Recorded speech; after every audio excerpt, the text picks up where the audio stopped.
श्रीमती रेखा बाहेती, श्रीमती बबीता जी गौड़। आप यहीं हैं? यहीं हैं तीनों बैठे? ठीक, अच्छा। राधे राधे महाराज जी। महाराज जी, जो भगवान का नाम नहीं लेते फिर भी अच्छे से रहते हैं, और जो भगवान का नाम लेते हैं परेशानी में रहते हैं, क्या फर्क है? कौन बोला? ये तीनों। हाँ, ऐसा देखा भी जाता है। क्या होता है कि जैसे कोई प्रभु का नाम जप नहीं कर रहा और बड़ा लौकिक पदार्थों से भरा पूरा देखा जाता है, सुखी देखा जाता है, तो उसमें हमारे भागवतिक विधान में एक सिस्टम है।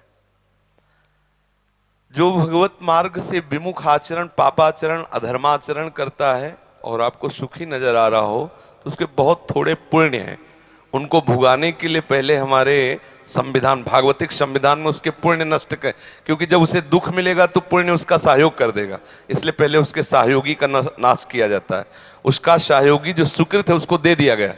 अब वो पापाचरण में और उन्मत्त हो गया। अब उसके वो सुकृत चल रहे हैं, इसलिए उसे जुकाम भी नहीं होगा। अब वो सोचता है कि कुछ नहीं, कोई निर्णय नहीं, कोई भगवान नहीं, मनमानी पापाचरण करो, खूब मौज से रहो, और वो सुकृत उसके नष्ट हो रहे हैं। और जिस दिन उसके सुकृत नष्ट हुए फिर मिटिया मेट होते हुए देखा है। शास्त्रों का विधान तो है ही, हमने देखा है। एक ठाकुर रामबली सिंह जमींदार आसपास बंदूक लेके चलते, ऐसा बच्चापन में उनको देखा हमने।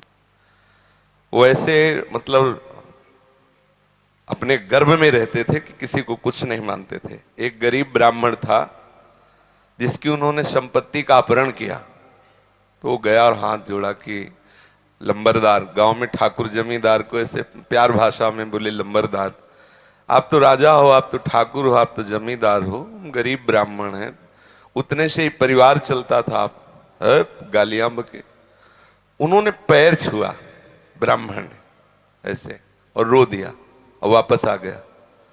जानते हो, आज उनके कुल में कोई पानी देने वाला नहीं।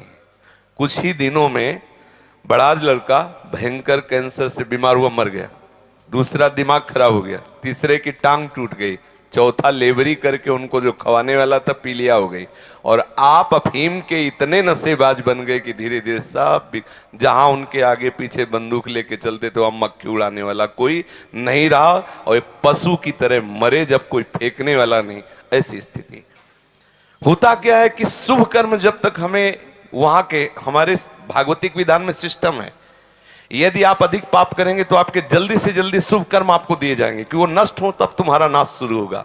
और जब आप भागवतिक कार्य करते हैं तो देख लिया गया ना कि आप संभल रहे हो, तो आपको कोई बाधा ना पहुंचा सके, इसलिए आपके जो पाप कर्म है उनको फेंक दिया गया कि उधर से खाली करो।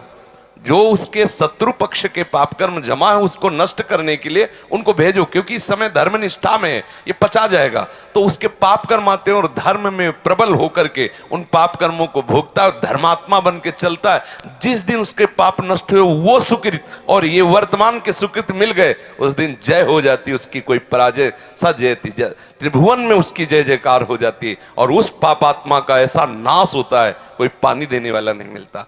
ऐसा नहीं है कि पापी पुरुष मौज से है और धर्मात्मा कष्ट से है, उसके रहस्य को नहीं जानती इसलिए तुम्हें ऐसा लगता है। समझ पा रही हो?